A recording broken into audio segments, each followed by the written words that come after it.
ରାଉରକେଲାରେ 76ତମ ସାଧାରଣତନ୍ତ୍ର ଦିବସ ଅନୁଷ୍ଠିତ। ରାଉରକେଲାରେ 76ତମ ସାଧାରଣତନ୍ତ୍ର ଦିବସ ମହା ସମାରୋହରେ ଅନୁଷ୍ଠିତ ହୋଇଯାଇଛି।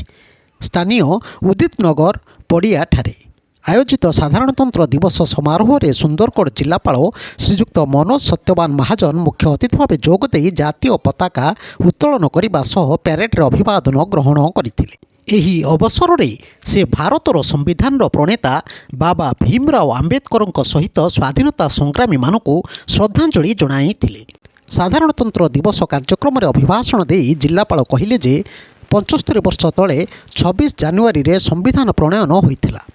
ସମ୍ବିଧାନରେ ଭାରତକୁ ଏକ ଗଣତାନ୍ତ୍ରିକ ଧର୍ମନିରପେକ୍ଷ ସମାଜବାଦୀ ସାଧାରଣତନ୍ତ୍ର ରାଷ୍ଟ୍ର ଭାବେ ଗ୍ରହଣ କରିବା ସଙ୍ଗେ ସଙ୍ଗେ ପ୍ରତ୍ୟେକ ନାଗରିକଙ୍କୁ ସାମାଜିକ ଅର୍ଥନୈତିକ ଓ ରାଜନୈତିକ କ୍ଷେତ୍ରରେ ସମାନ ସୁବିଧା ଯୋଗାଇ ଦେବାର ବ୍ୟବସ୍ଥା ରହିଛି।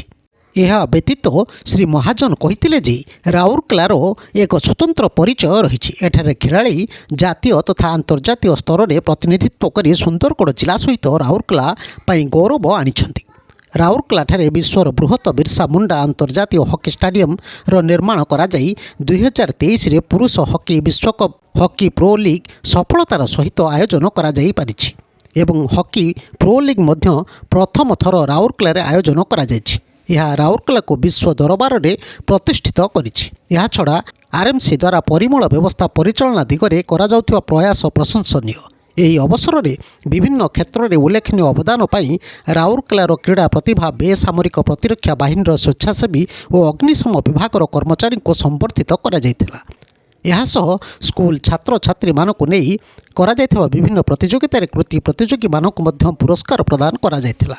ଏହି ଅବସରରେ ରିଜର୍ଭ ପୋଲିସର ଅଶ୍ୱିନୀ କୁମାର ରାଉତଙ୍କ ନେତୃତ୍ୱରେ ପ୍ୟାରେଡ୍ରେ 52 ଦଳ ଅଂଶଗ୍ରହଣ କରିଥିଲେ। ଏହି କାର୍ଯ୍ୟକ୍ରମରେ ରାଉରକେଲା ଏଡିଏମ୍ ତଥା ରାଉରକେଲା म्युनिसिपल कॉर्पोरेशनर कमिशनर श्रीजुक्त आशुतोष कुलकर्णी, पानपोष सब कलेक्टर श्रीजुक्त विजय कुमार नायक, राउरकेला अतिरिक्त एसपी श्रीजुक्त प्रभारंजन राय समेत विभिन्न विभागीय अधिकारी और बहु संख्यार जनसाधारण उपस्थित थिले।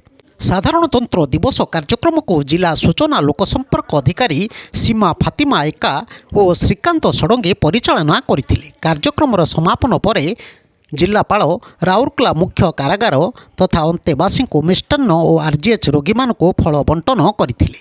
यह व्यतीत साधारणतंत्र दिवस अवसर में राउरकेला अतिरिक्त जिलापाल तथा महानगर निगम आयुक्त श्रीजुक्त आशुतोष कुलकर्णी, महानगर निगम कार्यालय समेत राउरकेला स्मार्ट सिटी और अतिरिक्त जिलापाल कार्यालय और बिरसा मुंडा हॉकी स्टेडियम परिसर में जातीय पताका उत्तोलन करथिले। ब्यूरो न्यूज ओडिशा कथा यूट्यूब चैनल टी को आपण माने देखुछंती, मतामत दियंतु, लाइक करंतु, सब्सक्राइब करंतु और शेयर मध्य करंतु।